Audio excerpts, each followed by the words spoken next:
રેખા માલકાની અને જોઈએ આજના સમાચાર।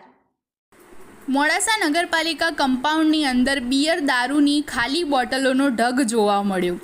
અરવલ્લી જિલ્લાના વડામથક મોડાસા પોશ વિસ્તારમાં આવેલ નગરપાલિકાની ઓફિસ કમ્પાઉન્ડમાં બિયર દારૂની ખાલી બોટલો આવી ક્યાંથી?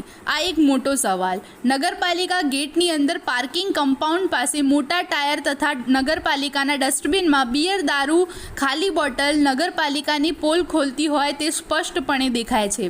સાથે સાથે મોડાસામાં દારૂ ખુલ્લેઆમ વેચાય છે તેવો દાખલો પૂરો પાડે છે।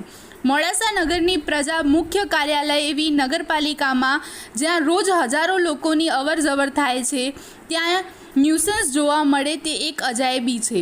મોડાસા નગરપાલિકા ગાંધીજીના ચશ્મામાં સ્વચ્છ ભારત એક કદમ સ્વચ્છતા કી ઓર સ્વચ્છતા મોડાસા સ્વચ્છ ગુજરાત આ તમામ સુવાક્યો મોડાસાના નગરપાલિકાના ડસ્ટબિન ઉપર શોભતા નથી કારણ કે જ્યાં સૂકો કચરો હોવો જોઈએ ત્યાં બિયર દારૂની ખાલી બોટલો જોવા મળે કેમ અને તે પણ નગરપાલિકાના કમ્પાઉન્ડમાં અંદરના ભાગે।